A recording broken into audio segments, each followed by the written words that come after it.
Hey everybody, welcome back to day 19 of our non-alcoholic beer and gin review series, otherwise known as my dry January. So this is my New Year's resolution to not drink any alcoholic drinks for the entire month of January. Instead, we're reviewing a different non-alcoholic beer or gin during the month, and probably a little bit longer. This is our first gin so far in our series that we're going to try. I've got about 10 different gins to try. Now, when it comes to non-alcoholic beer, there's a pretty easy case to be made there. A lot of them taste like a beer. It's kind of an easy substitute and replacement. When it comes to non-alcoholic sort of hard liquor replacements, I have a bit of a harder time with some of them that are on the market. So, for example, rums. I kind of don't get. I've even seen a non-alcoholic vodka.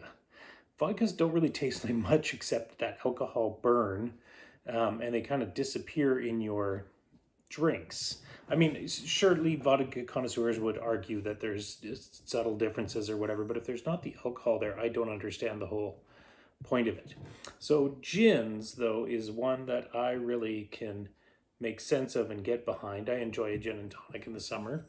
And gins, you're dealing with lots of botanicals. So you've got juniper, coriander, different things like that, floral elements that are going to come out in the product. And so I think that can be replicated in a non-alcoholic way.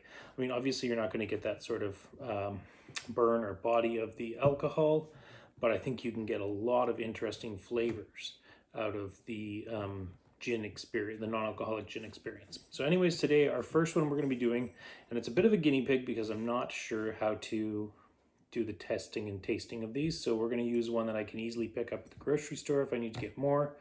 There is both of these Lumette are available at our local grocery store here. This is the London Dry. They also make one called Bright and Light, which is my favorite one from just the two Lumettes. So we're going to try this as a bit of a guinea pig because I know I can get more of it. So what we're going to do, we're going to start off with glass, and we're just going to pour a shot, nice shot glass I know, into our glass.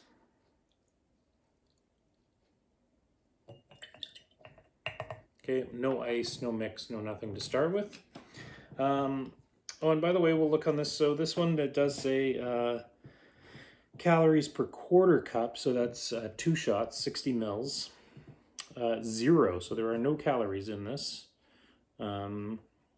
Ingredients: water, natural botanical distillates, extracts, citric acid, and potassium sorbate. So citric acid would be a bit of a preservative because you're increasing the pH, but potassium sorbate is definitely a preservative, because obviously if you don't have alcohol in this thing, then it would go bad potentially otherwise, right? It does say specifically on this too, best enjoyed in cocktails and not meant to be consumed neat. And I think you'll find that probably with most of the non-alcoholic products. They're better as a mix in terms of the hard alcohol replacements. But what we are going to do with this anyways is we're going to get the nose just without anything else in there. Oh, wow. So a bit of cedar shavings, like some citrus, coriander,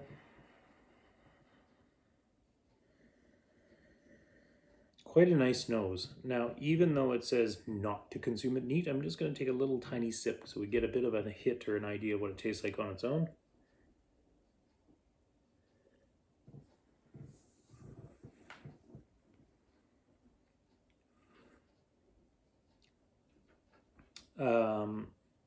So I would say cucumber water, quite a bit of citrus, lemon. There's a little hint of, sorry, my glasses. There's a little hint of pepper, sort of, it gives it a tiny bit of heat, almost like an alcohol burn, but very subtle, like, don't get me wrong. Yeah, so that's quite nice. That was just a tiny little sip, so I'm not going to bother putting any more in there. And then I'm going to mix this up like I would a normal gin and Tonic. So we're going to give it a little bit of ice, and I think we're going to measure our tonic, and I just use Canada Dry because that's, I guess I'm lowbrow and that's what I normally drink it with. So we are going to measure it though, just to get consistency across all the different ones.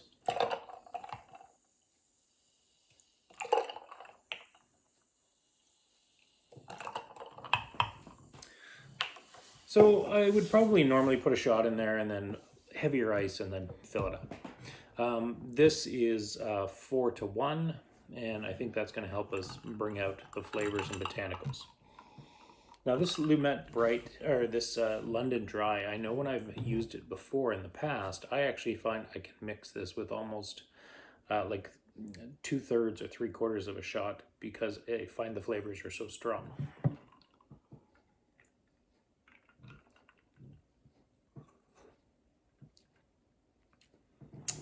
Ooh. Yeah, when it's mixed with the tonic, the flavors definitely change. Still getting that cedar, which I was getting on the nose, but actually I wasn't getting on the flavor when I tasted it on its own. Pardon me. A big hit of lemon, almost a little too much on the lemon citrus sort of vibe.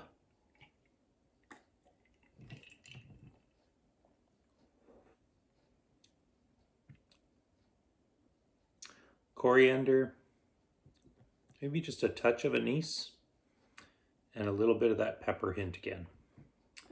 So a really nice drink, quite enjoyable. I think anybody who enjoys gin, especially the more citrusy sort of and flavors of gin, not lemon gin, for example, but you know, the gins that have more of a citrusy flavor, would enjoy that. If you're more into a newer school gin that concentrates more on the florals and aromatics, maybe not as much, although the cedar is quite a nice flavor.